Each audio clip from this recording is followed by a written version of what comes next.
पुण्यात्माओं, जैसे हम पहले सुना करते थे, एक समय आप सुनते रहे हो, जैसे ब्राह्मण लोग बच्चों का विवाह कराते हैं, जब उनके फेरे कराते हैं, हमने खूब सुना करते हम, वो क्या कहा करते, सटाट यहां से करा करते, काश्यप गोत्रा काश्यप गोत्री।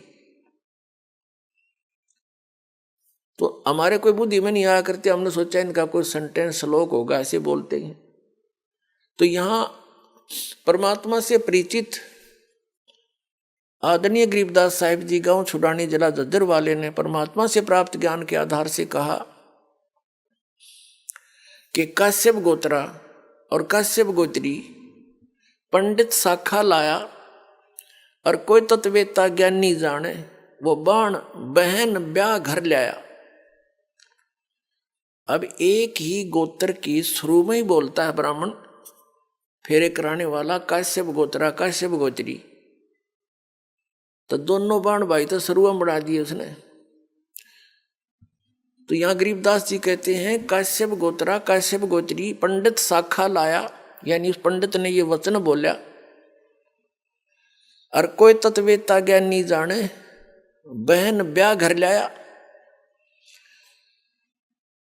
एक समय ये दास एक किसी प्लाट के सिलसिले में किसी के साथ कोर्ट में गया हुआ था, कचहरी, इसमें तहसील में, पहले की बात है जब सर्विस करता था। तो वहाँ एक नंबरदार था जो वहाँ गवाही गुई देते हैं, वो वहाँ रहते हैं तकरीबन। तो वहाँ कोई बात चल रही थी उनकी किसी पॉइंट पे, वहाँ कोई केस था, किसी लड़की ने अपने ही किसी गोत्र के लड़के से कोई विवाह करने की चेष्टा की थी, तो वहाँ जिक्र चल रहा था। तो वो पंडित वो कह रहा था, वो नंबरदार कह रहा था कि भाई मेरे 3 ब्याह हो लिए। नो बोला मेरे तीसरा ब्याह ही है, पहले वाली से एक बच्चा हुआ था, उसकी मृत्यु होगी, फिर दूसरा विवाह करा, हुआ भी ऐसे किसी कारण से नहीं साथ रह पाई, उसकी भी मृत्यु होगी, और तीसरा ईब करवाया है 10 वर्ष तक। तो तीनों बार पंडित ने अम्बान भाई तो शुरू में बना दिए थे, काश्यप गोत्रा काश्यप गोत्री, आप ना याद होता आप भी दान कर लियो, ऐसा वो कह रहा था। तो फिर तो सब का याद आवे, वो बोले वचन, और पंडित जी भी वहीं खड़ा था एक। तो उससे पूछ रहे थे वे पंडित जी नो क्यों कहते हो तुम? वो बोला हमने नहीं पता, हमारे सारे कहते हैं, हम भी ऐसे कहते हैं। तो यहाँ परमात्मा ने बताया है, गरीबदास साहिब जी ने कहा है कि काश्यप गोत्रा काश्यप गोत्री पंडित शाखा लाया, कोई तत्वेता ज्ञानी जाने, बाण ब्याह घर लाया। तो ये वहां से बिजली गिरी है या फिर यहां आकर हमने अपनी मर्यादा आप बना रखी है। उस सतलोक की नजर में, उसकी दृष्टिकोण से अगर यहां देखें तो ये ऐसा स्थान है जैसे पहले भारतवर्ष के अंदर कोई निकम्मे व्यक्ति और निकम्मी औरतें बिल्कुल बाज नहीं आया करती, गलत काम करने तय, चोरी तय, ठगी तय, जारी तय और किसी अन्य कारणों से, तो उनको सजा दी जाती थी। इंडोमान निकोबार नाम का एक द्वीप है समुद्र के बीच में, उसको काला पानी कहा करते थे। उस काले पानी में छोड़ आया करते उनको कि ये यहाँ रहेंगे तो और समाज ने बर्बाद खराब करेंगे, तो औरतों को भी और उन व्यक्तियों को भी जो घने निकम्मे टाइप के थे, उस इंडोमान निकोबार नाम के द्वीप में छोड़ कर आया करते थे। तो वहां फिर वापस आने का विकल्प नहीं, उनके पास कोई साधन नहीं था। तो वहां जैसे भी उन्होंने रहना था, कोई किसी ने कुटो छेतो, कोई किसी की इज्जत लूटो, कोई किसी का खसोट लाओ, ठाडे का राज। तो वहां फिर इस प्रकार से हजारों सैकड़ों की संख्या में व्यक्ति वहां रहने लगे। तो उन्होंने अब ऐसे जैसे तैसे अपना संतानें उत्पन्न करनी शुरू कर ली। धीरे धीरे अब वहां एक देश का रूप धारण हो गया। तो ये जो स्थान आप रह रहे हो 21 ब्रह्मांड, ये सतलोक से हम काला पानी भेज रखे हैं। यहां हमने आप पे फिर अपनी व्यवस्था बना रखी है, मर्यादाएं बनाई जीने के लिए। नाते गोत बनाए यहाँ पर रहने के लिए। तो परमात्मा हमें याद दिलाना चाहते हैं कि तुम इस गलत स्थान पर रह रहे हो, ये स्थान रहने का कौन है। अब प्रसंग उसी पर आते हैं। अब इस काल भगवान ने फिर अपनी सृष्टि अलग से रचना की। कैसे रची इसने? परमात्मा से प्राप्त उन 5 तत्वों से और 3 गुणों से अन्य रचना की। सबसे पहले इसने 3 पुत्रों की उत्पत्ति की। दुर्गा को अपनी पत्नी रूप में बनाकर इस काल भगवान यानी सरपुरुष को अब काल भगवान कहने लगे, क्योंकि काल प्रभु ब्रह्म भी इसी को कहते हैं, सरपुरुष भी इसे कहते हैं। पुण्यात्माओं, जितने भी अपने सदग्रंथ हैं उनको अब आसानी से समझा जा सकता है सृष्टि रचना की जानकारी के उपरांत। सृष्टि रचना इन सभी सदग्रंथों के समझने की एक मास्टर की है। ये सृष्टि रचना एक मास्टर की है सब सदग्रंथों के समझने की। ये प्रथम बार सुनने वाले को ऐसे लगेगी जैसे दंत कथा सी, लेकिन ये सच्चाई से परिपूर्ण है। अब आपको 3 पुरुषों की जानकारी हुई। एक सरपुरुष जो अंडे से बना, मान ले के कबीर परमात्मा के वचन से। एक अक्षर पुरुष जो अचिंत के वचन से उत्पन्न हुआ था। और वो तीसरा जो सबका मालिक वो परम अक्षर पुरुष है, जिसको सत्य पुरुष भी कहते हैं। तो अपने सदग्रंथ इसका संकेत बहुत दे रहे हैं, लेकिन हम समझ नहीं सके, क्योंकि हमारे पास ये मास्टर की नहीं थी या मुख्य चाबी नहीं थी। सृष्टि रचना का हमें ज्ञान नहीं था। सृष्टि रचना का ज्ञान रचने वाला ही दे सकता है। तो उस परम अक्षर ब्रह्म सतपुरुष कबीर जी ने आकर के हमें यह सृष्टि रचना का ज्ञान दिया, और उस ज्ञान को दास अब आपके रूबरू कर रहा है, आपके समक्ष पेश कर रहा है और सभी सदग्रंथों से प्रमाणित कर रहा है। श्रीमद् भगवत गीता। अब थोड़ा सा आपको इन तीनों पुत्रों की उत्पत्ति बता करके फिर सदग्रंथों का रेफरेंस देंगे, आसानी तो समझ में आओगा। तो सबसे पहले इस सृष्टि रचना के अंदर और इस सारे अध्यात्म ज्ञान को समझने के लिए आप जी को एक चित्र दिखाते हैं जो आसानी तो समझ में आओगा। देखिएगा, ये एक ब्रह्मांड है, ये एक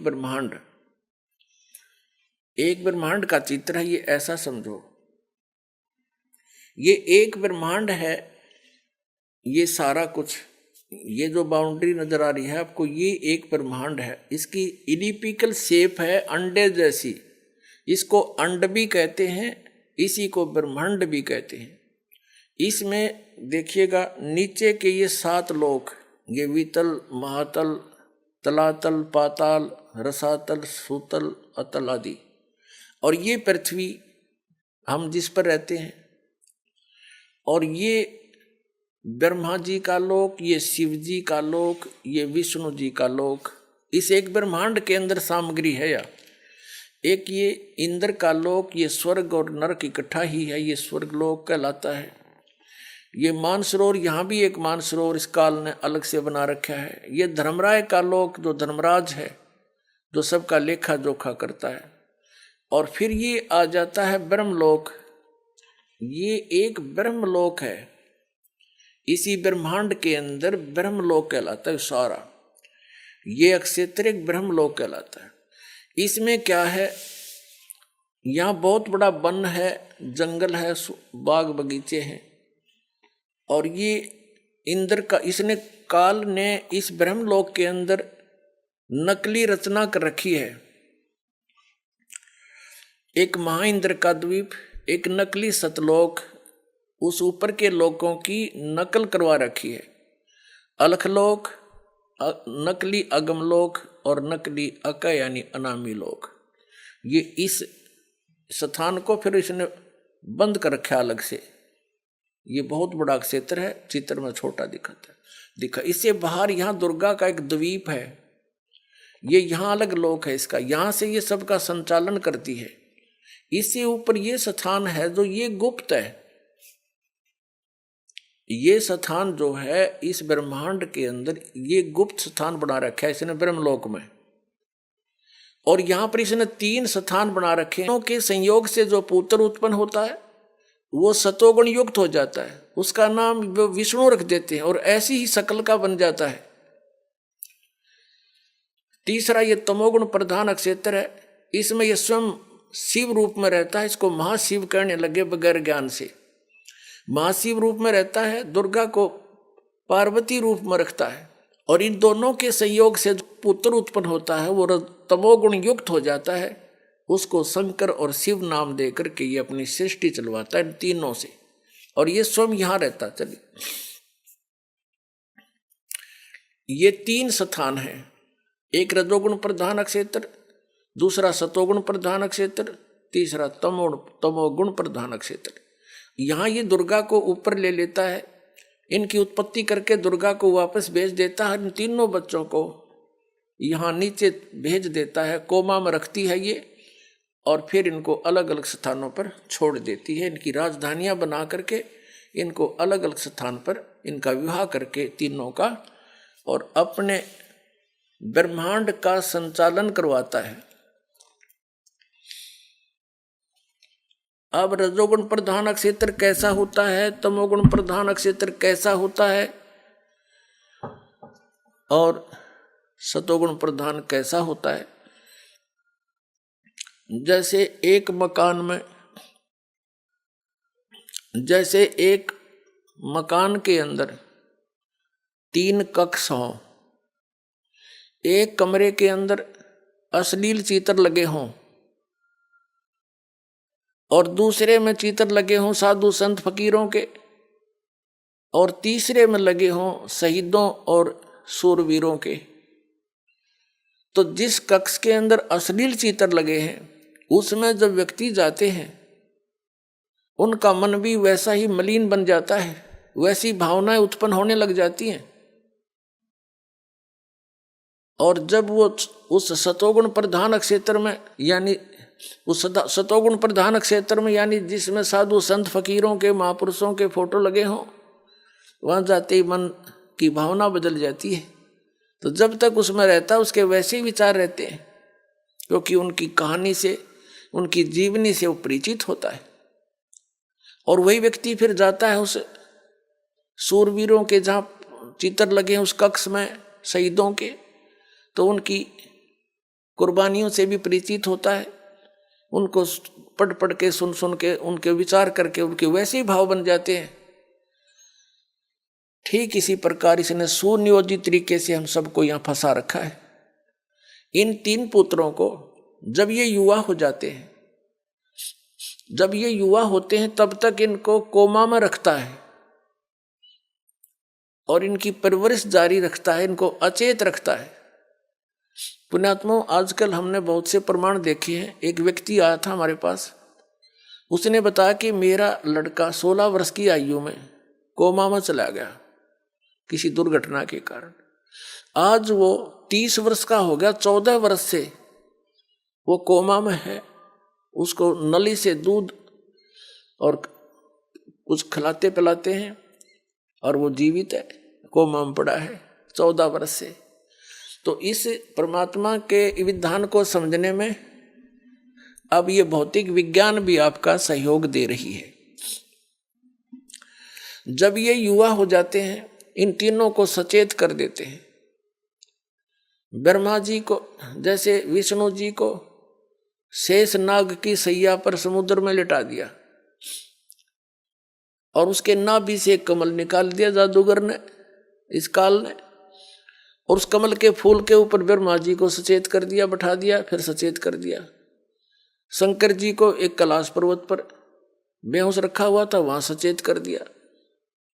फिर इन तीनों को सचेत कर दिया, इकट्ठे कर दिए और फिर इनको आदेश दे दिया कि तुम अपना अपना काम करो।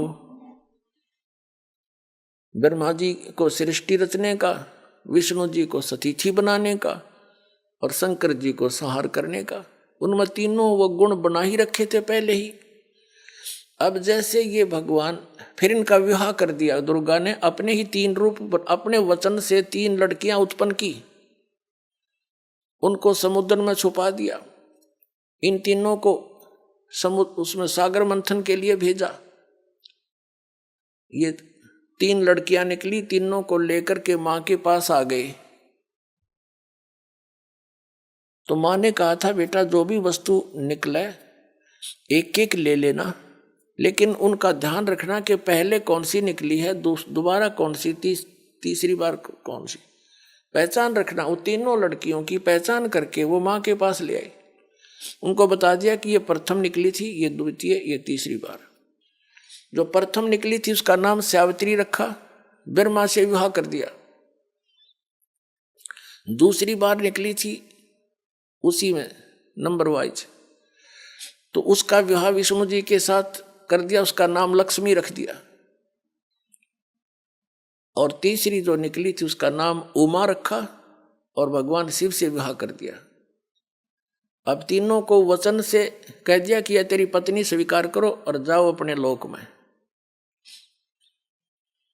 तो तीनों को 3 राजधानी रच के ऊपर के लोक बना रखे, उनमें छोड़ दिए, जाओ। अब वहां से इस काल की सृष्टि प्रारंभ हुई, कुछ मैथुन सृष्टि, कुछ दुर्गा के वचन से, और ऐसे ये काल का सारा जुगाड़ जुड़ गया। अब पुण्यात्माओं विचार करो आप कहाँ रह रहे हो। अब जो आज का सत्संग दास प्रारंभ करना चाह रहा था, अभी तक तो उसकी भूमिका बनी है। आप जी कहाँ रह रहे हो, कहाँ रहा करते थे, और ये गलती आपसे बनी, और वही व्यवस्था आज सबके अंदर विद्यमान है। जैसे ये हीरो और हीरोइन, ये फिल्मों में काम करते हैं बच्चे, वो अपनी रोजी रोटी के लिए निर्लज्ज होकर नाचती हैं, गाती हैं, अटक पटक चटक मटक करते हैं। और ये युवा बच्चे उसी रोग से ग्रस्त हैं जो सतलोक में गलती की थी, और उनकी उस चटक मटक को देखकर उन पर आसक्त हो जाते हैं। कोई कहता है ये मेरा फेवरेट हीरो है, कोई कहता है ये मेरी फेवरेट हीरोइन है। खाक फेवरेट है, वो कह देंगे तुम्हारे को, वो अपनी रोजी रोटी को मावन नाचे कूदें, और तुम मूर्ख बन रहे उनके पीछे। तो ये जो हमारे अंदर वृत्ति है, ये वहां से घर करी हुई है, और वही यहाँ आज है। इस बरवाला के अंदर हिसार में यदि कोई अभिनेता अभिनेत्री आ जाती है और देखे इन बच्चों का, फिर वहां जमघट हो जाएगा। और इतनी दूर तो खड़े खड़े देखेंगे, वो खड़ा वो खड़ी है, 2 घंटे धक्के खा के वापस आ जा, धूल फांक के, क्या दिया उसने। तो इसी प्रकार हम उस सच्चे लोक से गिर गए, इसी त्रुटि के कारण। तो अब हमने क्या करना है, हम कैसे ऊपर जा सकते हैं सतलोक में, वो तरीका अब इस दास को प्राप्त हुआ है। परमात्मा ने स्पेशल भेज रखा है इस दास को आपके उद्धार के लिए, उस स्थान पर जहां आप आए हो, जहां से वहां पहुंचाने के लिए। उसके लिए एक तो ये ज्ञान आपके हृदय में फाइनल हो जाएगा जिस दिन के दास ने जो यह कथा सुनाई है सारी साची है, और है भी साची। लेकिन आप बच्चे हो, आपका कदिया साची समझ में आवेगी, वो बार बार सत्संग सुनोगे, ज्ञान सुनोगे, फिर जो भक्ति विधि आपको बताई जाएगी, साधना करोगे, उससे फिर आपके अंतःकरण में जो जितने भी पुराने विकार जमा है वो कम होंगे, और ये जो सत्य है ये आसानी से फिर समझ में आने लग जाएगी। अभी तक तो दास ने ये मौखिक सुनाया सारी कथाएं। अब प्रसंग चला था आप कहां से आकर के कहां रहने लग गए, अब सदग्रंथों में थोड़ा सा हिंट देंगे और रात्रि के सत्संग में आपको प्रमाण देंगे। जैसे आप जी ने श्रीमद् भगवत गीता अध्याय नंबर 15 के श्लोक नंबर 1 से लेकर 4 में, वैसे तो पूरा ही अध्याय कंप्लीट यही ज्ञान देता है, लेकिन हमने इस ज्ञान को समझने के लिए इन चंद श्लोकों की ही आवश्यकता है।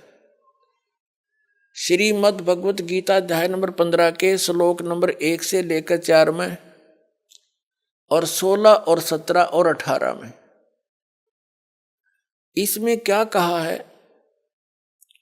इसमें गीता अध्याय नंबर 15 के श्लोक 16 और 17 में 3 पुरुष बताए हैं, एक सरपुरुष, एक अक्षर पुरुष और उनसे हटकर तीसरा जो है वो परम अक्षर पुरुष। परम अक्षर ब्रह्म भी कहो, सरपुरुष कहो चाहे सरब्रह्म कहो, अक्षर पुरुष कहो चाहे अक्षर ब्रह्म कहो, और परम अक्षर पुरुष कहो चाहे परम अक्षर ब्रह्म कहो।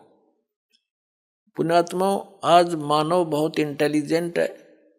परमात्मा की दी हुई बुद्धि आपके पास विशेष है, और ये बुद्धि इसलिए विशेष दी है आपको कि आप इस आध्यात्मिक विज्ञान को भी साथ साथ समझ सकें। जो भौतिक विज्ञान के में आपने इतनी बुद्धि लड़ाई है, इसको भी इधर थोड़ा सा डाइवर्ट करें, आपका सदा का झंझट मिट जाएगा। आज हम जिस भौतिक विज्ञान पर आश्रित होते जा रहे हैं, ये तो कुछ भी सांग नहीं। 2 वर्ष वर्षा ना हो, परमात्मा अगर थोड़ी सी हाथ खींच लें अपना, ना विज्ञान रहे ना वैज्ञानिक रहे, भूखे मर टक्कर मार मार कर मर जाए सारे, तो क्या है कि खाक विज्ञान है। जो असली विज्ञान है, जो दास लेकर आए, इसको समझो। अब यहाँ घूम रहे हैं, ऊपर के ग्रहों में जा रहे हैं, मंगल ग्रह में खोज रहे, कोई सुख में स्थान सामग्री मिल जा, कोई बुध ग्रह में चेष्टा कर रहे हैं, कोई चंद्रमा पे जाकर खोज रहे हैं। इन खाली खोखिया में कुछ ना पावे। जो असली स्थान है सतलोक, वहां की खबर दास लेकर आया है, परमात्मा ने दी है, वो सुख वहां पर है। और वहां जाने के लिए इस भौतिक विज्ञान की आवश्यकता नहीं, आध्यात्मिक विज्ञान, इस तत्व ज्ञान की आवश्यकता जो दास के पास है। और इससे आपको यही सुख हो जाएगा जो आप कहीं और खोज रहे हो।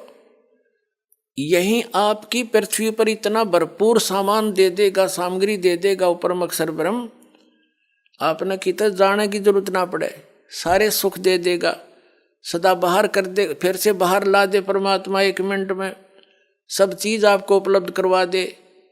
पता नहीं वो क्या कर दे आपके लिए जब आप इस पर आश्रित हो जाओगे। हमने इस ज्ञान को समझने के लिए इस अध्यात्म ज्ञान की आवश्यकता है। जैसे श्रीमद् भगवत गीता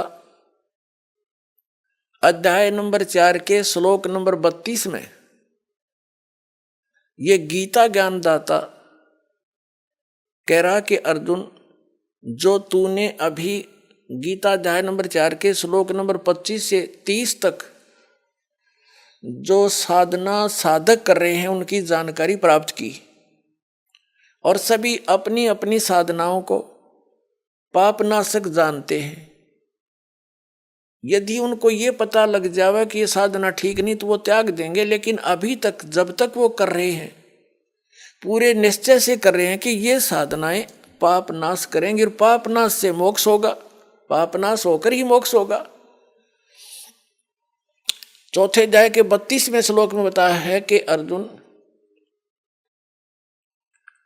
इन यज्ञों यानी धार्मिक अनुष्ठानों की जानकारी सच्चिदानंद गण ब्रह्म ने अपने मुख कमल से बोलकर ज्ञान दिया है, उसमें विस्तार के साथ कही गई है, और वो तत्व ज्ञान कहलाता है। उस तत्व ज्ञान से मैं परिचित नहीं हूं, उस तत्व ज्ञान के अंदर पूरी जानकारी है उस सभी साधनाओं की, सभी यज्ञों की, यज्ञ माने धार्मिक अनुष्ठानों की। 4 अध्याय के 34वें श्लोक में गीता ज्ञानदाता कहता है कि उस ज्ञान को तू तत्वदर्शी संतों के पास जाकर समझ, उनको दंडवत प्रणाम करने से, कपट छोड़कर प्रसन्न करने से वो तत्वदर्शी संत तुझे परमात्म उस तत्व ज्ञान का उपदेश करेंगे। अपने आत्मा गीता ज्ञान कौन दे रहा है? आपने आज तक जिससे भी सुना यही सुना है कि श्री कृष्ण जी ने गीता जी का ज्ञान अर्जुन को सुनाया। श्री कृष्ण कौन थे? श्री कृष्ण विष्णु अवतार थे, यानी विष्णु जी की ही आत्मा यहां आई हुई थी। और श्री कृष्ण के अंदर प्रवेश कर गया ये ज्योति निरंजन काल सरपुरुष। इसने प्रतिज्ञा कर रखी है, इसने प्रतिज्ञा कर ली थी दुर्गा के सामने कि मैं कसम खाता हूं, मैं अपने वास्तविक रूप में किसी के समक्ष नहीं आऊंगा, मैं अपनी योग माया से छुपा रहूंगा। और दुर्गा से कहा था कि जब दुर्गा चिंतित हुई थी दुर्गा जी कि मैं अकेली औरत कैसे संभालूंगी सारे ब्रह्मांडों को, तब उसने कहा था तू केवल निमित्त होगी, गुप्त रूप से सब कार्य मैं ही किया करूंगा। तो इसने श्री कृष्ण जी में प्रवेश करके इस काल ने ब्रह्म ने, ये ब्रह्म भी कहलाता, सरपुरुष भी कहलाता है, सर ब्रह्म भी कहलाता, ज्योति निरंजन भी कहलाता है। इसने श्री कृष्ण में प्रवेश करके सरपुरुष ने, ये 21 ब्रह्मांड के स्वामी ने यो गीता जी का ज्ञान बोला था। श्री कृष्ण का केवल शरीर प्रयोग किया था। जैसे एक प्रेत आत्मा दूसरे के बॉडी में प्रवेश करके बोलता है, उस समय उस आत्मा को अचेत कर देता है, उसको पता ही नहीं मैंने यो क्या हो रहा है इसमें, और वो प्रेत बोलकर निकल जाता है। तब वो सचेत होती है ओरिजिनल आत्मा उस शरीर की, तो उसको पता ही नहीं मैंने क्या बोला था। और ही बताते हैं तू ऐसे बोल रही थी, ऐसे बोल रहा था, ऐसे कह रहा था, तो थोड़ी बहुत वो भी सुन लेता है कि मैंने ऐसे बोलना शुरू कर दिया था। तो ऐसे उस काल ने श्री कृष्ण में प्रवेश करके ये गीता जी का ज्ञान बोला सरपुरुष ने। 11वें अध्याय के गीता जी के श्लोक नंबर 32 में स्वयं कहता है, मैं काल हूं अर्जुन, अब प्रवृत्त हुआ हूं, अब आया हूं मैं। श्री कृष्ण तो पहले खड़ा था और अर्जुन पूछ रहा कि महानुभाव आप कौन हो, मैं आपसे अपरिचित हूं। अर्जुन, श्री कृष्ण तो अर्जुन का साला था और साले ने भूल गया, वो कृष्ण नहीं था उस समय, वो विराट रूप दिखाया उसने, कृष्ण तो भूल भाल गया, वो विराट रूप दिखाई दिया उसने, तो श्री कृष्ण नहीं था वो। श्री कृष्ण जी के अंदर वो काल बोला था, उसने जुल्म करवाना था। श्री कृष्ण नहीं चाहता था ये युद्ध हो, क्योंकि वो पहले ही नाटक मना कर दिया था कि मैं युद्ध भी नहीं करूंगा और मैं हथियार भी नहीं उठाऊंगा, एक तरफ मेरी सेना होगी, एक तरफ मैं होऊंगा। वो ये चाह थे, वो यही सोच रहा था, भगवान कृष्ण ने यही सोचा था कि ये और नहीं तो पांडव मान जाएंगे इस बात पे, जब एक तरफ ये मुझे तो लेंगे ही लेंगे क्योंकि मैं इनका रिश्तेदार हूं, एक तरफ सेना लगा दी। तो वो ये सोचा चाह रहे थे कि अर्जुन युद्ध ये मना कर दे पांडव, हमने युद्ध करते फिर हमारी तार है, जब सेना भी नहीं हमारे पास। लेकिन वो फिर भी नहीं माने। कहने का भाव ये है कि भगवान श्री कृष्ण जी महाभारत का युद्ध करवाना नहीं चाहते थे। तो जब अर्जुन मना करे था, श्री कृष्ण उसी समय कह देते कि चल भाई ठीक है, छोड़ चलेंगे वापस। उसी समय युग काल प्रवेश कर गया कि अब बात बिगड़ेगी, कृष्ण जी तो कह देगा ठीक है भाई मन ना लड़े चल, मैं तो पहले मना करूं था। तो उस समय युग काल आ गया और इस ये जब तक प्रवेश रहा तब तक प्रवेश रहा जब तक यू सारा नाश ना हो लिया महाभारत का। फिर निकल गया इसके अंदर से, श्री कृष्ण के अंदर से। फिर श्री कृष्ण जी से बाद में अर्जुन पूछ रहा है, इसमें महाभारत के अंदर एक प्रकरण आता है। अर्जुन कहता है बाद में जब राजगद्दी प्राप्त हो ली तब कहता भगवान एक बार सत्संग करके जाना, आप द्वारका जाने वाले हो, और वही ज्ञान सुनाना जो युद्ध के दौरान सुनाया था गीता वाला। उस समय श्री कृष्ण कहता मुझे याद नहीं मैंने क्या कहा था। इससे सिद्ध है कि श्री कृष्ण ने बोला ही नहीं था वो। तो हम प्रसंग पर आते हैं कि ये गीता का ज्ञान ये ब्रह्म बोल रहा है, और ये कह रहा है कि उस तत्व ज्ञान को जिसमें पूर्ण पूर्ण मोक्ष मार्ग है और वो गॉड गिवन है, सच्चिदानंद घन ब्रह्म का बोला हुआ है, उस ज्ञान को तत्वदर्शी संत जानते हैं, उनसे पूछ, मैं नहीं जानता। यहां गीता जी के अध्याय नंबर 4 के श्लोक नंबर 32 में अनुवादकर्ताओं ने थोड़ी सी त्रुटि कर दी, क्योंकि जहां इनकी बुद्धि काम करना बंद कर गई, इन्होंने अनर्थ कर दिए अर्थों के। यहां ब्रह्मणे शब्द है, ब्रह्मणे मुखे मूल पाठ में, तो इन अनुवादकर्ताओं ने ब्रह्मणे मुखे का अर्थ कर दिया वेद की वाणी, और यही अनुवादकर्ता गीता अध्याय नंबर 17 के श्लोक नंबर 23 में ब्रह्मणे का अर्थ करते हैं सच्चिदानंद घन ब्रह्म। वहां बुद्धि सही काम करेगी, वहां इनका अड़ी नहीं कोई अडांस।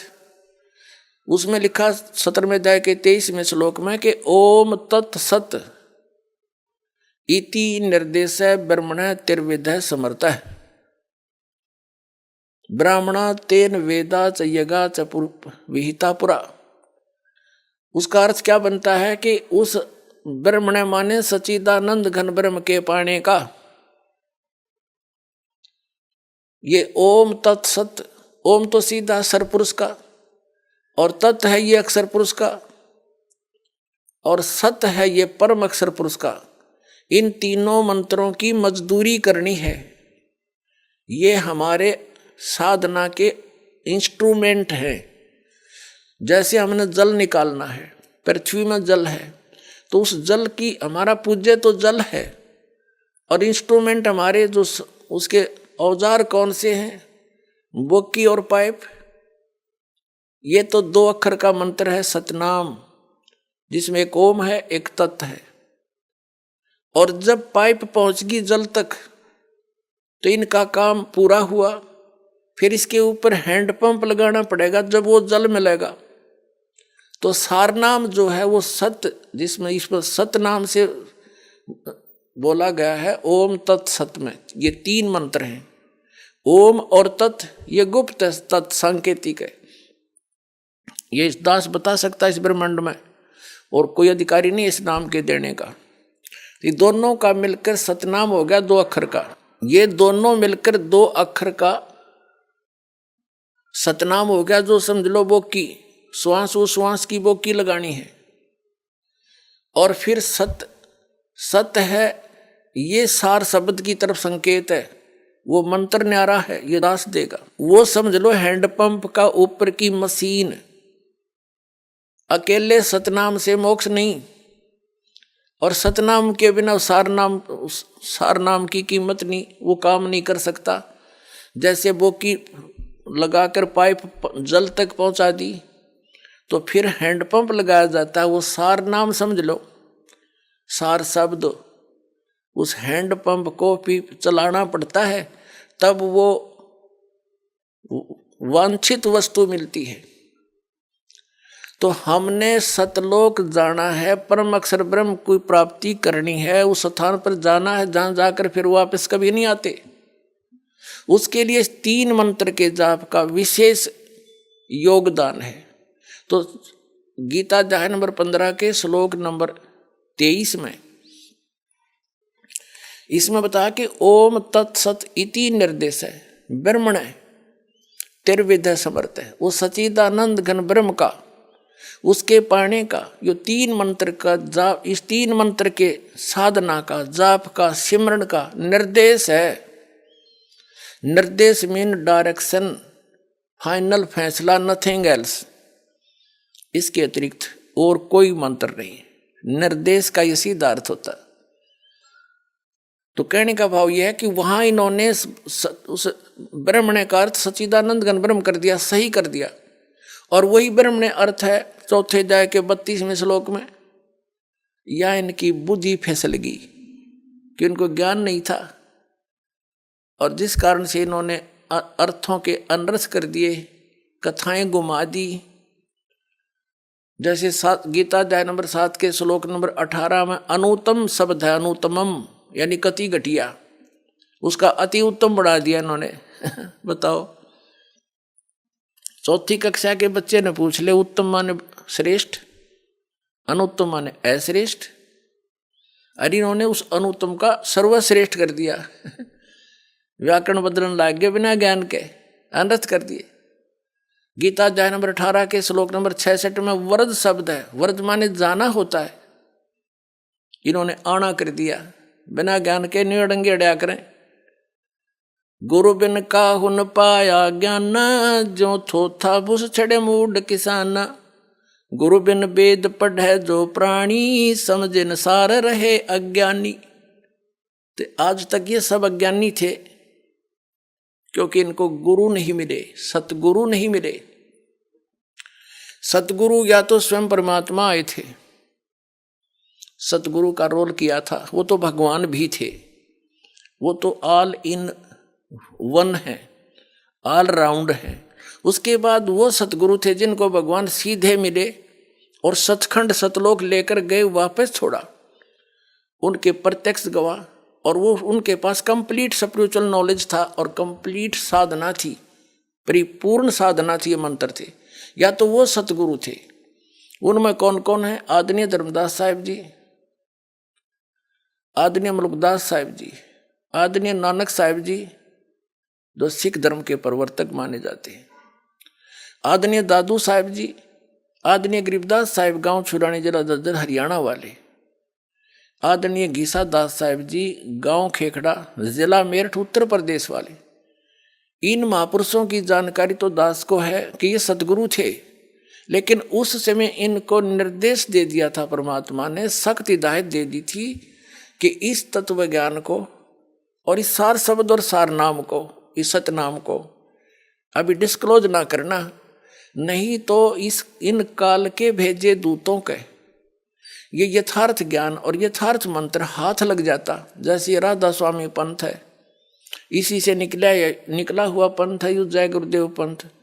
सिरसा के अंदर सच्चा सौदा और जगमाल वाली वाला और ये ठाकुर वाला, ये निरंकारी, ये सारे इससे निकले हैं, गुरु सिख धर्म से ही निकले हैं, यानी गुरु ग्रंथ साहिब को पढ़ा करते ये। उसमें से अपनी अल्प बुद्धि से जैसा इनका समझ में आया वैसा नारा सांग जोड़ दिया, वास्तविक ज्ञान इनके पास था नहीं। और राधा स्वामी पंथ का प्रवर्तक श्री शिवदयाल जी, वो गलत साधना करके पांचों नाम काल के जाप करके भूत बन गया, अपनी शिष्या बुक्की में प्रवेश करके हुक्का पीवा, रोटी खावा के वहां पर पहुंच गया सतलोक वो। तो ये बात बिगड़ती। अब इस पूरे ग्रुप को पता नहीं वो सतनाम कौन सा, सब सतनाम के गुण गावे, पूरा सिख समाज भी सतनाम सतनाम करता है, उन सतनाम का नहीं पता, 2 अक्षर का कौन सा सतनाम वो। और नानक साहिब जी उसी का जाप करते थे, क्योंकि उनको परमात्मा मिले थे, आकर के सचखंड लेकर गए थे, उनको पूरा कंप्लीट कोर्स दिया था कि आप इसका जाप कीजिए, पर अभी बताना नहीं किसी को। उस नाम का जाप समुद्र की साखी, जन्म साखी नामक एक पवित्र पुस्तक है, सिख धर्म की, बहुत मान्य है।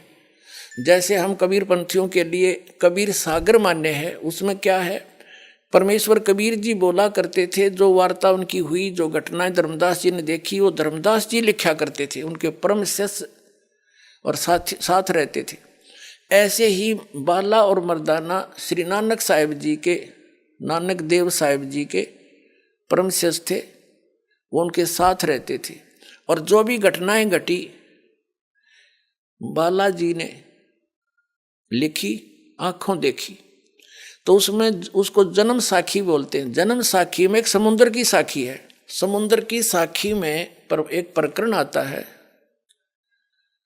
कि बाला और मर्दाना ने श्री नानक देव साहिब जी से श्रीलंका देखने की प्रार्थना की, इच्छा व्यक्त की। उन्होंने कहा आंखें बंद करो, आंखें बंद करके खोली तो समुद्र के किनारे खड़े हो गए और कहा समुद्र के ऊपर मेरे साथ आप चलो, जैसे थल पर चलते हैं। हम दोनों मर्दाना और बाला नानक जी के गुरु जी के पीछे पीछे चल पड़े। उन्होंने ये कहा कि तुम वाहिगुरु वाहिगुरु जाप करते रहना। तो हम वाहेगुरु कर रहे थे, नानक साहब जी कुछ देर के बाद उन्होंने उच्चारण शुरू कर दिया, ओम सोहम का जाप कर रहे थे। ये 2 अक्षर का मंत्र है। तो मर्दाना ने भी सोचा मैं भी यही जाप कर लूं। तो मर्दाना डूबने लग गया, वो भी वही जाप करने लग गया नानक जी वाला। जब नानक साहब जी ने देखा कि ये मर्दाना डूब रहा है तो उन्होंने कहा कि मर्दाना तू वही जाप कर, ये मंत्र मत जाप कर, गुरु की नकल नहीं करते, आज्ञा का पालन करो।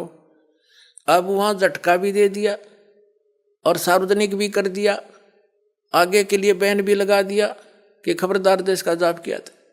क्यों? जब स्वयं जाप कर रहे हैं उनको क्यों मना किया? आदेश था परमपिता का कि यदि अब ये डिस्क्लोज हो गया तो पिछली पीढ़ी जो अब शुरू हो गया ये परमात्मा का यथार्थ पंथ ज्ञान, यहाँ फिर हम बिनता नहीं बता पाएंगे। ये काल के प्रेरित भेजे हुए पुण्यात्मा थे जितने संत बने हुए हैं, लेकिन फंस गए ये काल के, इनको भ्रमित कर दिया, मिसगाइड कर दिया, गलत साधना करवा दी। ये थे पुण्यकर्मी प्राणी और आखिरी सांस तक ये स्वस्थ रहे और सारी झूठ बोला करते, गलत साधना करते और करवाते थे।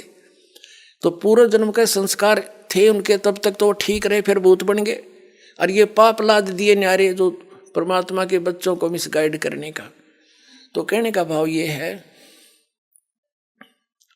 कि उन महापुरुषों को ये मंत्र दे दिए थे और बता दिया था तुम जाप करो, कल्याण कराओ, अभी डिस्क्लोज ना करो, लिख दो अपनी एफिडेविट में।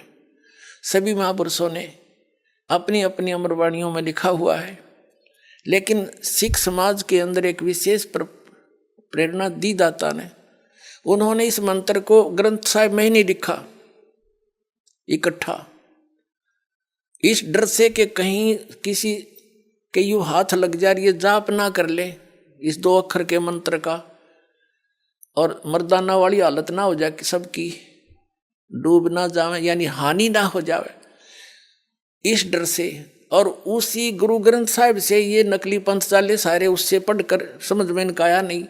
यदि ये मंत्र गुरु ग्रंथ साहिब में लिखा हुआ होता आदि ग्रंथ में, तो ये सारे वही नाम देते। आज ये दास कैसे बिनता बताता कि ये अधिकारी नहीं है, वो अधिकारी है ही नहीं, नाम देने का अधिकारी तो दास बना के भेजा परमात्मा ने वर्तमान में, दूसरा इस पृथ्वी पर अधिकारी नहीं इस नाम के देने का। तो अधिकारी के बिना ये नाम अगर किसी से कोई नकली जो निर्भाग आत्मा होगा दुष्ट इस दास से प्राप्त करके और ये नाम स्वयं देने लग जाए कहीं पर, तो सबसे बड़ा अपराधी है इस पर परमात्मा का इस पृथ्वी पर। तो उसे एक लाभ तो होना नहीं, क्योंकि अधिकारी के बिना, जैसे किसी बालक की अपॉइंटमेंट लेटर है किसी बच्चे का, उस पर 4 लाइन होती हैं, you are hereby appointed for the post of such and such, your salary will be such and these will be term and conditions. वो 4 लाइन होती हैं और उस पर अधिकारी के साइन हो तो वो वैल्यू है, नहीं तो वैलिड नहीं है। अगर कोई उसी तरह के लिख के नो की नो डिटो को फिर अपने साइन कर दे तो उस बच्चे को कुछ नहीं मिलना, वो धोखा दे रहा है। दूसरे शब्दों में, यदि कोई डुप्लीकेट ड्राइविंग लाइसेंस या पासपोर्ट बनाता है उस समय तो वो ओरिजिनल दिखता है उसको बनवाने वाले को, भोले को, लेकिन वहाँ पता चलेगा जब उसकी आवश्यकता पड़ेगी तो उस समय फिर कुछ हाथ नहीं लगना, फिर तो सीधा जेल, दुर्गति होनी उस व्यक्ति की। तो वो सबसे बड़े दुष्ट हैं जो इस नाम दास से लेकर स्वयं देने लग जाएंगे। तो परमात्मा ने तो उनसे कसम दिला दी थी महापुरुषों से, धर्मदास मेरी लाख दुहाई, ये सार शब्द, ये मूल ज्ञान के अंदर ये सतनाम और सारा कुछ आ जाता है। मूल ज्ञान को थोड़ा बहुत सार्वजनिक, सतनाम को थोड़ा बहुत सार्वजनिक करना पड़ा, लेकिन सार शब्द को तो कति छींट भी नहीं लागण दी दाता ने किसी का। इस दास के अतिरिक्त इस ब्रह्मांड में किसी के नो सपने में भी ज्ञान नहीं, सार शब्द है।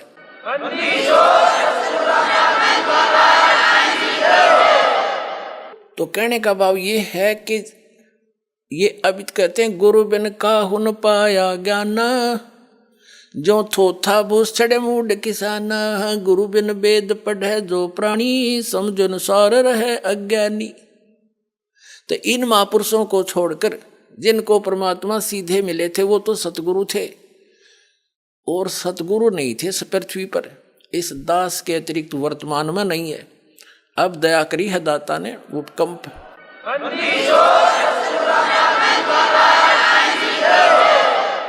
तो उन महापुरुषों ने अपने सब्र की घूंट पी, परमात्मा के आदेश का पालन किया। ऋग्वेद मंडल नंबर 9 सूक्त नंबर 86 मंत्र 26 और 27 में, ऋग्वेद मंडल नंबर 9 सूक्त 82 के मंत्र 1, 2, 3 में, ऋग्वेद मंडल नंबर 9 सूक्त 20 मंत्र 1 में, ऋग्वेद मंडल नंबर 9 सूक्त 94 के मंत्र 1 में, ऋग्वेद मंडल नंबर 9 सूक्त 95 के मंत्र 2 में, ऋग्वेद मंडल नंबर 9 सूक्त 96 के मंत्र 16 से 20 में और अनेक स्थानों पे यह स्पष्ट प्रमाण है कि वो परमात्मा सतलोक में रहता है। और सतलोक के भी तीसरे पृष्ठ पे, तीसरे भाग में, वह 3 डिवीजन है, 3 विभाग है सतलोक के, 3 हिस्सों में है।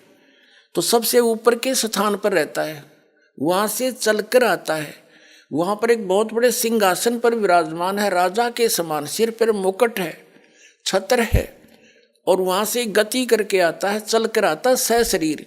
और यहाँ पर अच्छी आत्माओं को, जो दृढ़ भक्त होते हैं, उनको मिलता है और ये यथार्थ ज्ञान बताता है।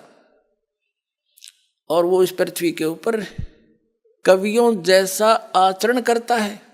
वो होता तो है भगवान, लेकिन कवियों में से भी एक प्रसिद्ध कवि की भी उपाधि प्राप्त करता है।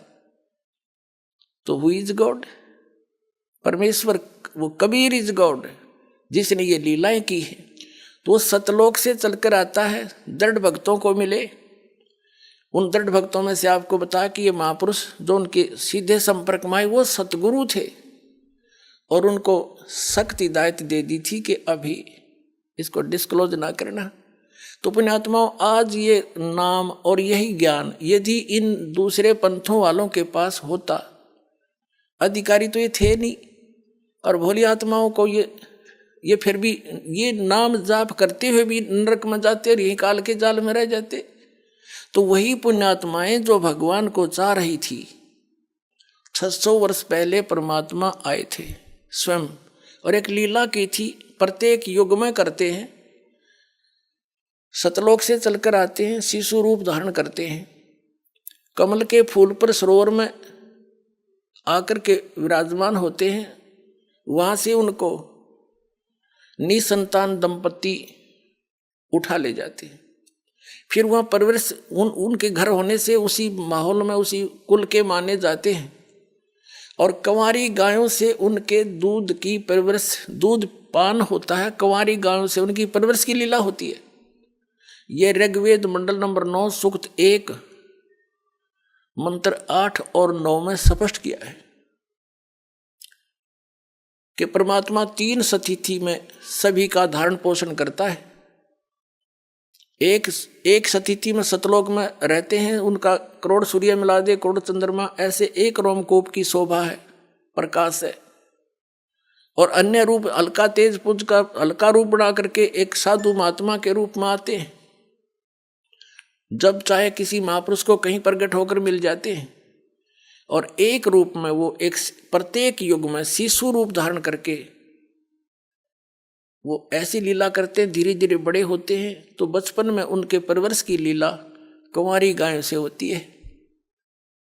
और वो कबीर साहब की 600 वर्ष पहले उनकी जीवनी में लिखा है कि उस परमेश्वर ने 25 दिन के हो गए थे, कुछ खाया पिया नहीं, मुंह बोले मात पिता नीरू माँ, जो जल से कमल के फूल से उठा कर लेकर गए थे। वो चिंतित हुई, फिर परमात्मा ने दया बख्शी, उनको प्रेरणा दी, क्योंकि वो पहले शिवजी भगवान के उपासक थे। फिर उनको जबरदस्ती मुसलमान बना दिया गया था, तो भगवान शिव को याद कर रहे थे, फिर भी मुसलमान होते हुए भी हृदय से शिव को नहीं भूल पाए थे। तो कबीर परमेश्वर की प्रेरणा से शिव जी आए शिवलोक से साधु रूप बना के।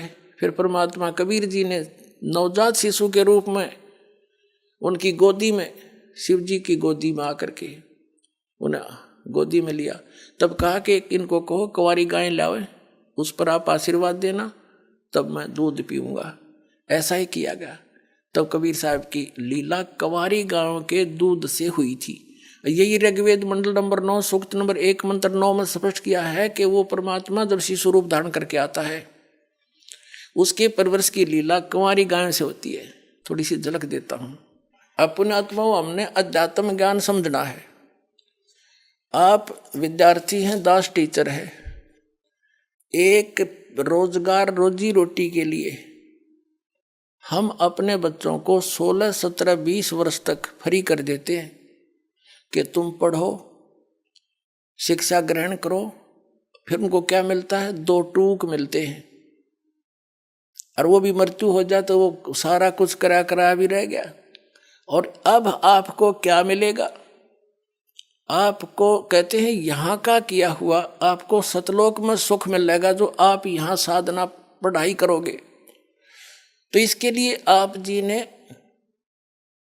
कुछ समय देना पड़ेगा भगवान के लिए, और समय वो देगा जिसके आप पक्की समझ में आ जाएगी। जैसे हमने अपने बच्चों को 16-20 वर्ष दे दिए, ये पक्की जचगी हमारा कि ये पढ़ेगा तो कुछ प्राप्त करेगा, तो नो डाउट एक रूटीन सा बन गया फिर सबका।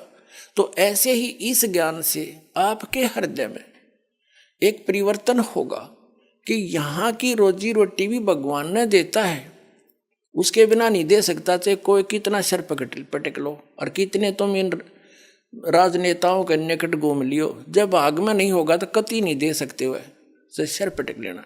और देना भगवान ने 2 रोटी चाहिए, हमने घनी बकवाद देंगे, आवश्यकता नहीं रहेगी, महसूस नहीं होगी।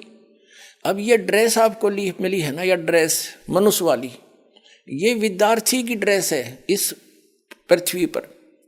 और विद्यार्थी अपने उद्देश्य को भूलकर फिल्म देखता है, गाने सुनता है, ताश खेलता है, सुल्फा पीता है, घोटी लाता है, तो उसके कैसे लक्षण है? क्या वो उपलब्धि करेगा उस अपने पढ़ाई की? नहीं, वो फिर सदा दुखी होगा। इसी प्रकार ये मनुष्य शरीर आपको प्राप्त हुआ था, यहाँ से सत भक्ति करके और सतलोक में मिलेगी। यहाँ करी हुई कमाई आपको वहाँ सुख होगा, और यहाँ भी सुविधा पूरी देगा, क्योंकि आप विद्यार्थी हो, उस परम पिता के बच्चे हो। आपको विद्यार्थी बनाकर भेजा है तो सुविधा भी वो देगा। 2 रोटी चाहिए, बकवाद नहीं। गोटी लाना, फंड करना, 6 प्लाट ले ले, 4 कोठी बना ले, और कल मर जाए फिर कुत्ता बने अंडे सिर पर धर ले कोठी न उसने। तो ये बात आपका समझ में आवेगी धीरे धीरे, क्योंकि अभी तक तो हमने ये बकवादें सुनी है और वो ये देखी है। तो इस प्रकार इनसे परमात्मा ने ये शरीर इसलिए दिया आपको कि आप विद्यार्थी हैं, और सब इसको पुनः सोचो इस बात पर। और यहाँ का जैसे जो बच्चा जो ट्रेनिंग करता है, जिस भी साइड की, कोई मेडिकल कर रहा है, कोई इंजीनियरिंग कर रहा है, कोई वैसे पढ़ रहा है, कोई शास्त्री की कर रहा है, तो वहाँ की हुई पढ़ाई उसको फील्ड में सुख मिलेगा, और वो वहीं सुख प्राप्त कर रहा है, तो यूजलेस हो गया उसका सारा काम। तो आप जी जो यहाँ सुख ढूंढ रहे हो, MLA MP मिनिस्टर मंत्री बन के, या यहाँ कोई कार कोठी बनाने में ही जुटे रहते हो, आप उद्देश्य भूल चुके हो अपना। अब फिर याद करो, और यहाँ का किया सतलोक में मिलेगा आपको, वहाँ ठाठ करियो, कुछ भी काम को ना, सारे सुख कितना बैठे बतलाइयो, और कहीं कुछ खाइयो पियो, सारे मौज, विमान आपके सामने होगा, जहाँ बैठ कर जाइयो, सारी सैर सपट्टे करियो, वहाँ सारा सुख वहाँ पर है एज इट इज।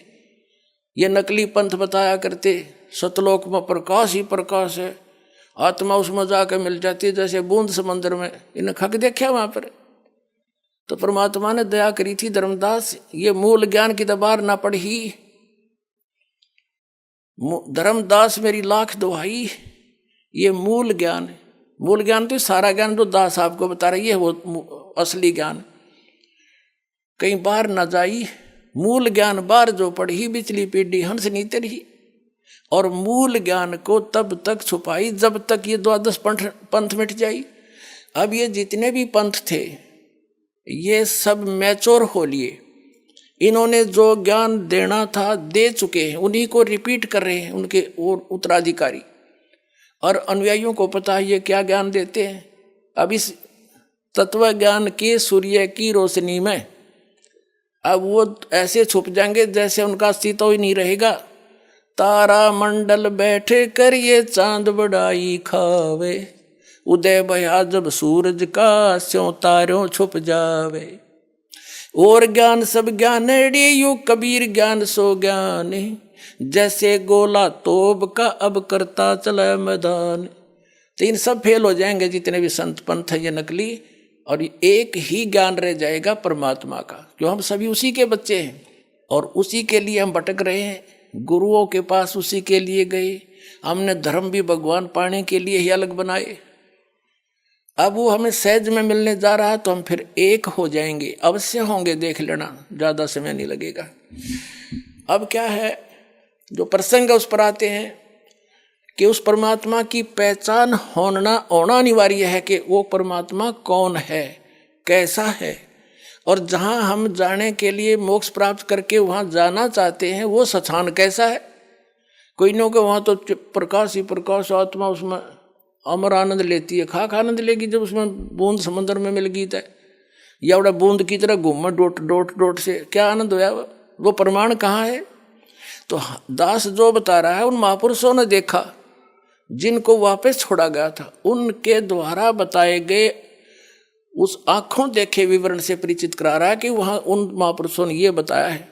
और ये लिखा हुआ सदग्रंथों में कबीर पंथी पहचान सके नहीं, सब निराकार बतावें, चेतन ही चेतन है, भगवान वहाँ निराकार है।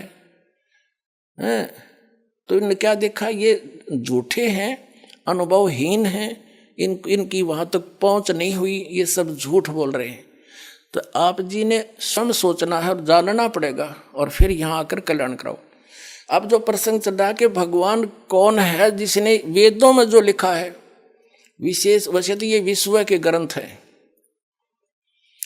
पवित्र चारों वेद, पवित्र श्रीमद् भगवद गीता, ये पवित्र 18 पुराण, ये उस समय लिपिबद्ध किए गए थे जिसमें कोई मजहब धर्म नहीं था। ये विश्व ग्रंथ है, लेकिन इनमें इनकम्प्लीट नॉलेज है, कंप्लीट नहीं है। कंप्लीट ज्ञान तो परमात्मा ही आकर देता है, अपने मुख कमल से बोलता है, यही तो वेद बताते हैं।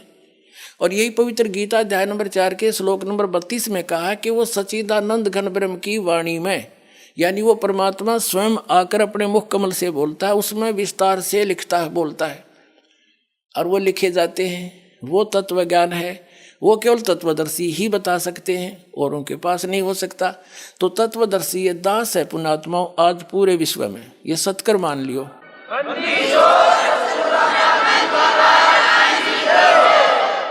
तो ये हो गया ज्ञान। वो ज्ञान कौन सा है, फिर उसमें भगवान कैसा है, क्या लीला करता है, वेद बताते हैं। और वेदों को पूरा, वैसे विशेषकर वर्तमान में पवित्र हिंदू धर्म के पुण्यात्मा तो अवश्य स्वीकार करते हैं कि वेदों में जो लिखा सही है। बाकी अन्य धर्मों के लोग भी वेदों को मानते सही हैं, वो स्वयं उसका पढ़ नहीं रहे, उसका अध्ययन नहीं करते, वो अलग बात है। अब देखो वेद क्या बताते हैं, वो परमात्मा लीला कैसी करता है। देखिए ऋग्वेद मंडल नंबर 9 के अंदर दिखाएंगे आपको। और एक विशेष बात देखो, एक विशेषता और देखो कमाल मालिक का, ये जितने भी आर्य समाज के आचार्य हैं या महर्षि दानंद जो आर्य समाज प्रवर्तक कहा जाता है, वो खुद तो मानते हैं परमात्मा निराकार है, वहाँ पर परमात्मा कहीं एक स्थान पर भी नहीं रहता। इनकी अपनी धारणा, अपना अनुभव है जो वेदों के विपरीत है, और वो वेदों को सही भी मानते हैं कि वेदों में जो लिखा वो फाइनल है, सही है, और वेदों का अनुवाद भी स्वयं कर रहे हैं। देख कमाल कुदरत का, कैसी दया करी आपके ऊपर। यदि इन वेदों का अनुवाद ये रामपाल दास करता तो ये टांग अड़ा देते ये आर्य समाज के आचार्य कि रामपाल के जाने संस्कृत ने झूठ बोला है। इसी दया बख्शी दाता ने इन इंजीनियरों द्वारा ही करवा दिया अनुवाद, इनका पता भी कोई ना, मैंने लिख के दिया। परमात्मा ने कहा कि चोर चुरावे तू बड़ा, और गाड्डे पानी में वो गाड्डे हुआ ऊपर आवे न, सच्चाई छनी ना। सच्चाई को दबाया नहीं जा सकता, मिटाया नहीं जा सकता, कुछ दिन दबाया जा सकता, 13 दिन दबा दी इन्होंने। अब देखो वो आर्य समाज के लोग जो परमात्मा को निराकार मानते हैं और एक देशीय नहीं मानते, और वेदों को सत्य मानते हैं। अब वेद क्या प्रमाण देते हैं, देखो ध्यान सुने, पढ़ो, अपने आंखों से पढ़े। अब इसके हम आपको प्रथम मंडल के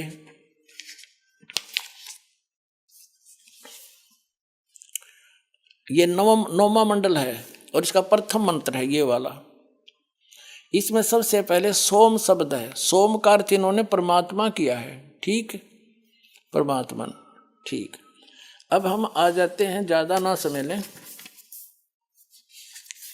ये देखिएगा ऋग्वेद मंडल नंबर 9 सूक्त 1 और मंत्र नंबर हम 9 पढ़ देंगे।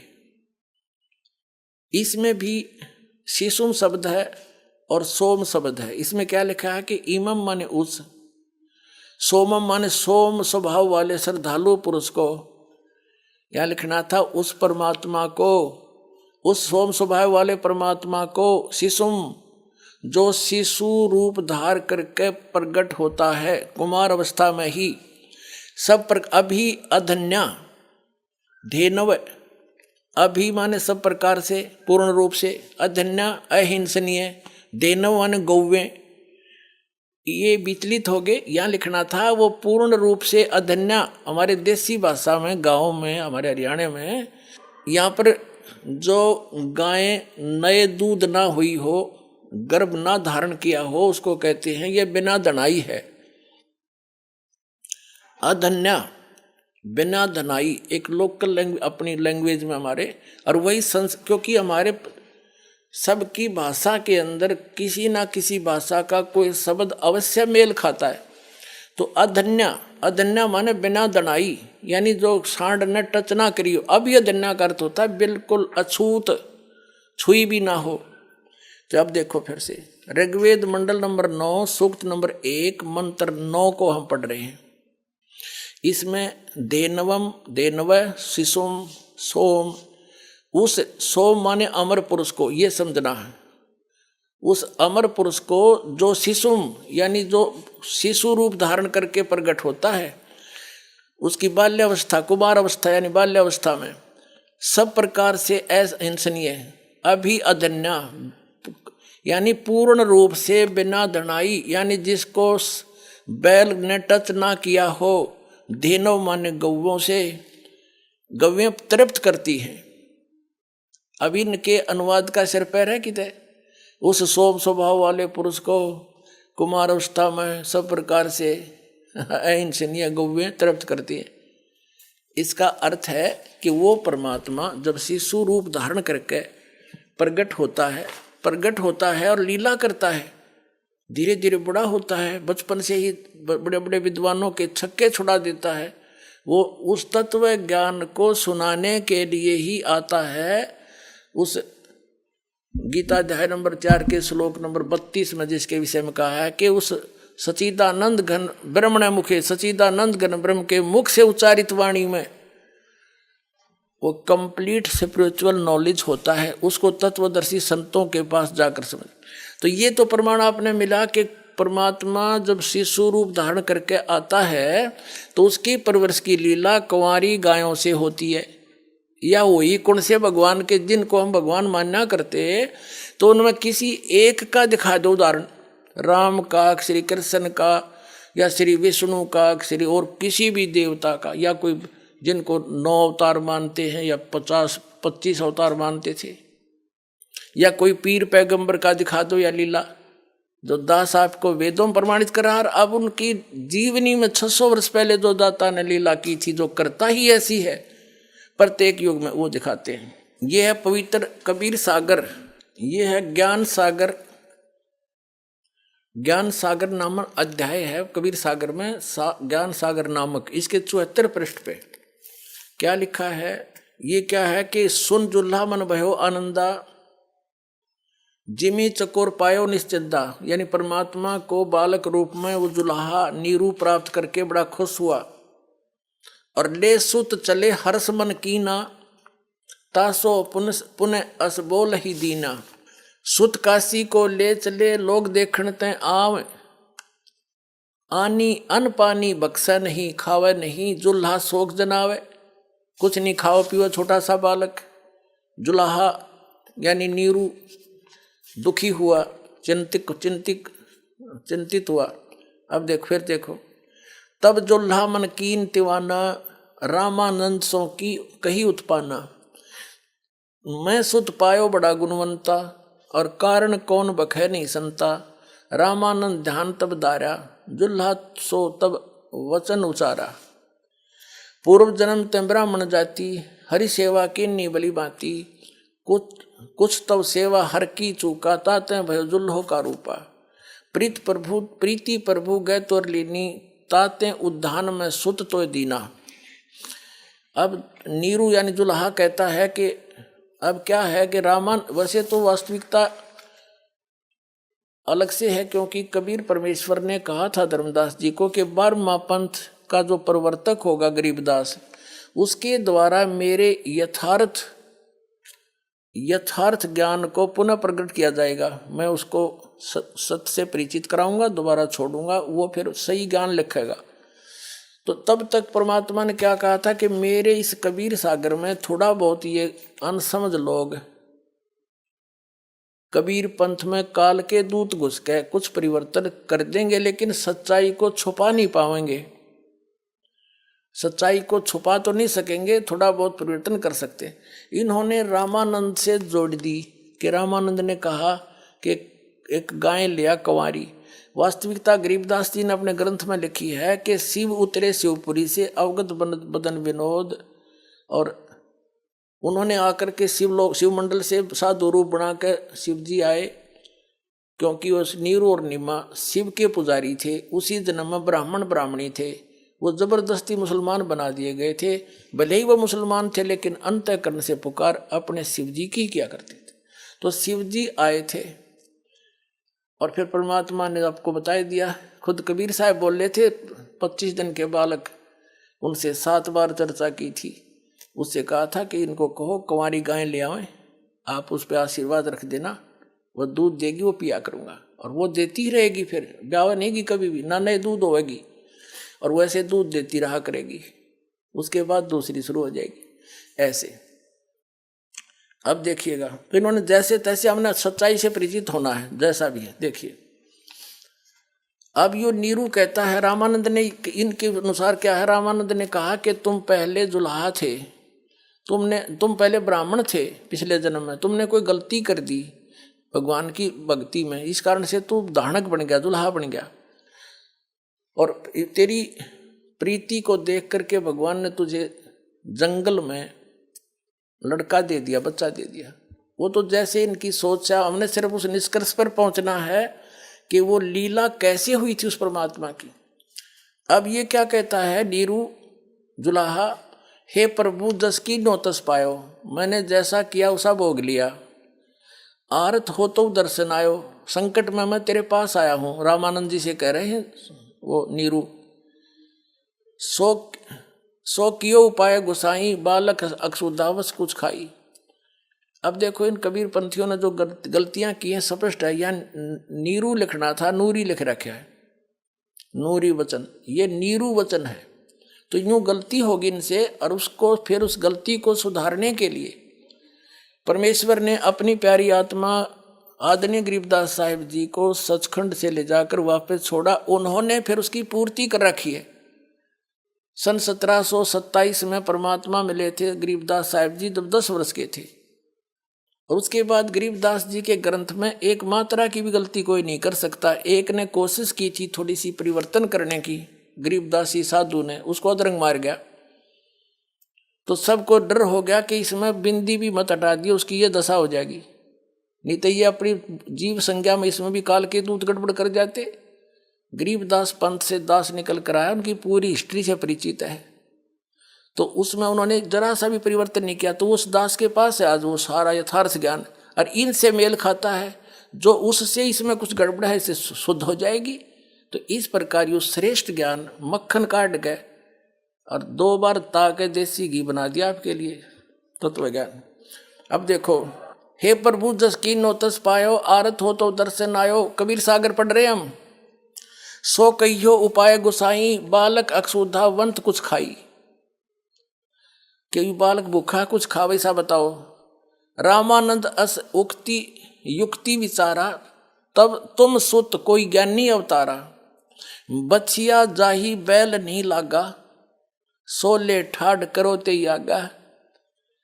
रामानंद जी ने कहा कि एक ऐसी बछिया लाओ जिसको बैल ने टच ना किया हो, यानी कंवारी बछिया जाही बैल नहीं लागा, सो लेठाड़ करते यागा, और दूध चले ते थनते दूध ही धरो छपाई, अक्सुदा वंश जब होवे ताको दे खुदाई खवाई। जुल्हा एक बछिया ले आवा, चलो दूध कोई ब्रह्म न पावा, चलो दूध जुल्हा हरसाना, राख छिपाई काहू नहीं जाना। दूध पीवंत दूध दूध तब पीवंत नाम कबीरा, खेलत संग सब मत धीरा। बालकों के साथ खेल रहा है और वो दूध वो कबीर परमात्मा पी रहे हैं। आज का जो सत्संग का उद्देश्य था पुण्यात्मा, अभी तक तब भूमिका बनी है जो दास बताना चाहा था कि आप सतलोक से आए हुए हो, आपसे गलती बन गई, उस गलती को सुधारने के लिए एक चांस दे दिया दाता ने आपको, मनुष्य शरीर या बिचली पीढ़ी। अपने आत्मा इस अध्यात्म ज्ञान से आपको एक तो ये पता लगेगा कि आप कौन हो। अब जैसे आज तक जितने संत पंथ थे यूं कहा करते थे भाई आत्मज्ञान हो गया, इन आत्मज्ञान का पता नहीं क्या होता है, और आत्मज्ञान हो गया तो उसे लाभ क्या होगा जब तक परमात्म ज्ञान नहीं होगा। आत्मज्ञान तो यूं हो गया कि हम जीव हैं। अब वो आत्मज्ञान भी ना था, इनको आत्मज्ञान भी दास ने कराया कि आत्मा ने अपने बारे में जानकारी होना, हम कौन है या क्यों फंस रहे हैं। अब आपको आत्मज्ञान कराया और परमात्म ज्ञान करा दिया। आत्मज्ञान तो ये हो गया कि आप जिस सतलोक में रहा करते थे यहाँ के वासी नहीं हो, आप कौन हो, कहाँ से आए हो, यहाँ क्यों कष्ट उठा रहे हो, ये है आत्मज्ञान। और परमात्म ज्ञान ना हो तो इस आत्मज्ञान तक के पता के क्या फायदा हुआ इसका। तो परमात्म ज्ञान यानी परमात्मा कौन है, कैसा है, उसका कहाँ प्रमाण है, ये सिद्ध कर दिया कबीर इज गॉड, वेदों में प्रमाण और उनकी लीला में प्रमाण, सदग्रंथों में प्रमाण। तो कहते हैं कूप की छाया कूप के माही, ऐसा आत्मज्ञान ना जैसे कुएं की छा, और कुएं तक सीमित है, उसका बाहर कोई बेनिफिट नहीं। तो कहते आत्मज्ञान तो तुम्हारा ऐसा है, कूप की छाया कूप के माही, ऐसा आत्मज्ञान ना। और मोक्ष प्राणी लहत नहीं जब तक परमात्म नहीं जाना। तो आपको आत्मज्ञान भी सही हो गया, उन्हें आत्मज्ञान नहीं पता था कौन हो तुम, कोई जीव ब्रह्म है, कोई आत्मा से मिल जाए जैसे बूंद समंदर में कहाँ मिल जाती है, कख नहीं पता, साधना क्या है।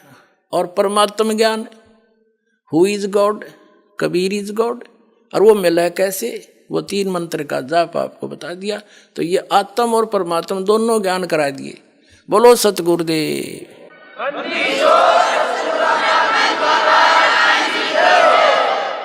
सत साहिब।